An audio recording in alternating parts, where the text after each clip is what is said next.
ইতিমধ্যে কয়েকটি স্তরে পাহাড় ধস হয়েছে। আপনারা যারা পাহাড়ের ঢলে ঝুঁকিপূর্ণ স্থানে বসবাস করছেন, অতি দ্রুত আশ্রয় কেন্দ্রে আশ্রয় নেওয়ার জন্য অনুরোধ জানানো যাচ্ছে।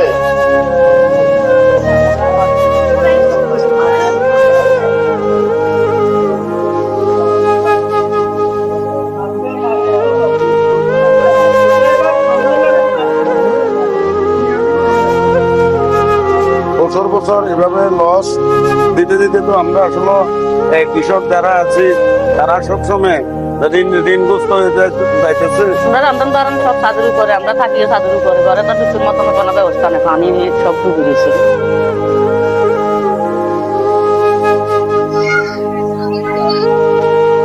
আমাদের মেইন রাস্তায় পানি এবং কি বাড়িতে ঘরে চুলাতে পানি ঢুকে গেছে। এই মাসের মধ্যে দুইবার আমার বন্যা হয়েছে।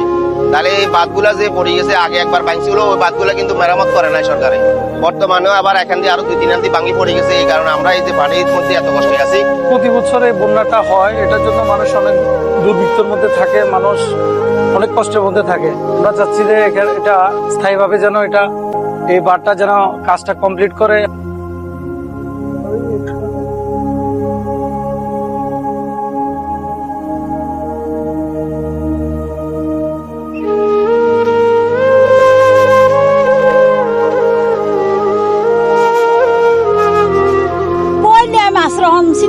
রাস্তার জন্য হালাইছি ভাড়াটা লোন রাখবার এছাড়া তার উপায় নাই। ঘরে কিছুই পাই বার করে আনতে পারি নাই আমরা। রাতে 9টা-10টার দিকে পানিটা ওভার বেড়ে গেছে, দিনে কিন্তু পানিটা পারে নাই।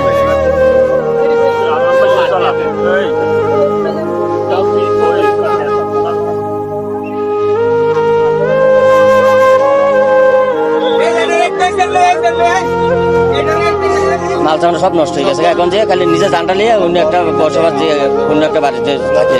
গত 30 বছরের গুমতে এত পানি দেখিনি, আমরা জন্মের পর এত পানি দেখি নাই। স্টিলের যে হচ্ছে আপনার থাকেন আলমিরা, ওই আলমিরাটা পর্যন্ত ভাসতেছে। তো যতটুকু সম্ভব ভারী যে মালগুলো, ওটা আমরা হচ্ছে আপনার টিমের মাধ্যমে ওঠানোর চেষ্টা করতেছি।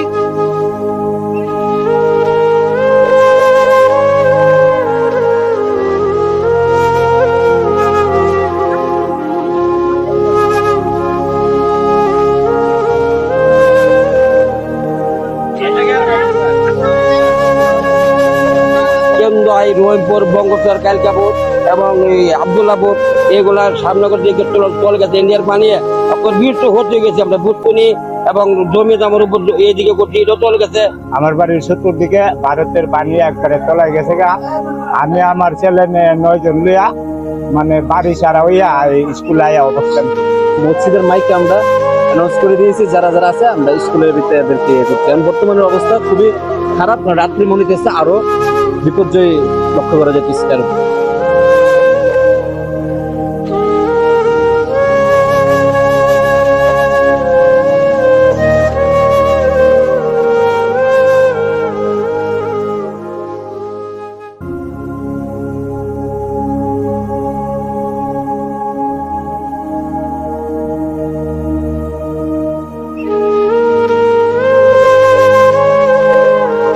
পানিতে চলাচল করতে অনেকগুলো সমস্যা হচ্ছে, আমাদের পা পর্যন্ত চুলকাইতেছে, মারাত্মক সমস্যা হইতেছে। আমরা চলাফেরা করতে পারছি না, কোর্ট আদালতে যেতে পারতেছি না। গাড়ির মোটরে ভিতরে পানি চলে গেলে চলে না, প্রায় 6,000 টাকার মতো জোরে পড়ে।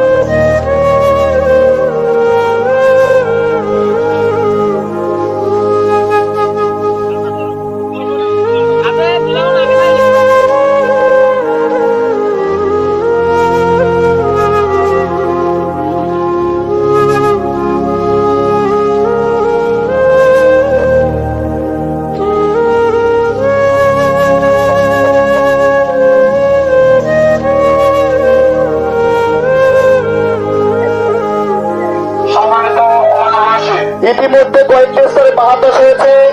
আপনারা যারা পাহাড়ের ঢলে ঝুঁকিপূর্ণ স্থানে বসবাস করছেন, অতি দ্রুত আশ্রয় কেন্দ্রে আশ্রয় নেওয়ার জন্য অনুরোধ জানানো যাচ্ছে।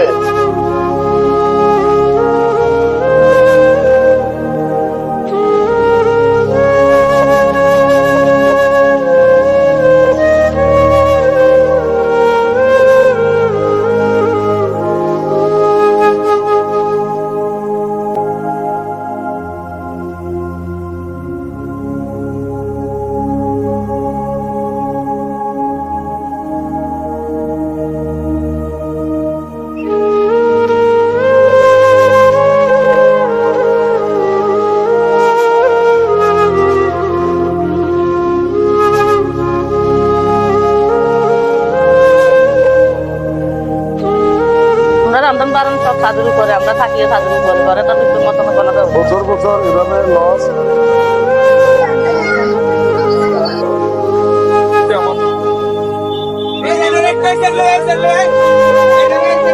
মাল চাল সব নষ্ট হয়ে গেছে এখন